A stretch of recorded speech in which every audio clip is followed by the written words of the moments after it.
Hello friends, स्वागत आहे तुमचं माझं चॅनल मूवीवर्समध्ये. आणि आज आपण रिव्ह्यू करणार आहोत लेटेस्ट रिलीज मूवी जुना फर्निचर. जुना फर्निचर हा मराठी मूवी आहे, म्हणून हा रिव्ह्यू पण मी मराठीत करणार आहे. या मूवीमध्ये आपल्याला मुख्य भूमिकेत दिसतात मेधा मांजरेकर आणि महेश मांजरेकर.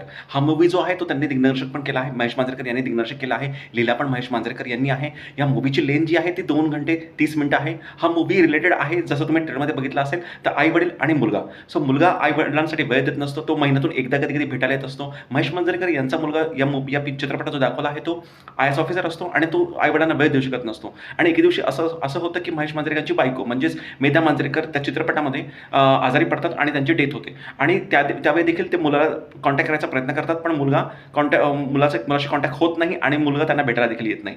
आणि यानंतर मग महेश मांजरेकर चिडतात आणि ते आपल्या मुलावर केस ठोकतात. जसं की तुम्ही हे सगळं ट्रेलरमध्ये पाहिलं आहे, तसंच या मूवीमध्ये लिखित घडतं. परंतु मूवी हा एवढाच नाही आहे. मूवीमध्ये बरेचसे ट्विस्ट अँड टर्न्स आहेत. मूवी हा खूप मोठा कोर ड्रामा आहे, जो की तुम्हाला खेळवून ठेवतो.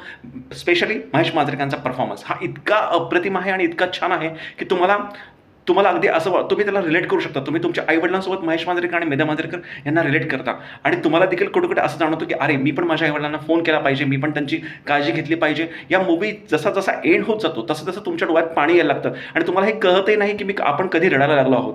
पण हा मूवी खरंच तुम्हाला खेळवून ठेवतो, तुम्हाला रडवतोही.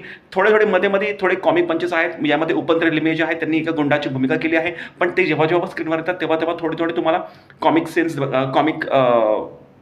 झलके बघायला मिळतात किंवा थोडे कॉमिक गोष्टी बघायला मिळतात. थोडी कॉमेडी आहे तिथे, जे तुम्हाला थोडंसं हसवते. परंतु हा मूवी थोडासा इमोशनल आहे, बराचसा कोर ड्रामा आहे. त्यामुळे जर तुम्ही एखाद्या मास मूवीचे फॅन असाल, जे की तुम्हाला मारधाड बघायची आहे किंवा खूपच कॉमेडी बघायची आहे, तर हा मूवी तुमच्यासाठी नाही. परंतु तुम्हाला जर एक चांगला मूवी बघायचा असेल, चांगला संदेश देणारा मूवी बघायचा असेल, आपल्या फॅमिलीसोबत मूवी बघायचा असेल, जो की एकदम साफसुथरा मूवी आहे, जेणेकरून तुम्ही तुमच्या मुलांना आईवडिलांना सोबत घेऊन जाऊ शकता, तर हा मूवी खरंच खूप चांगला आहे. मी या मूवीला 10 पैकी 7 रेटिंग देईन.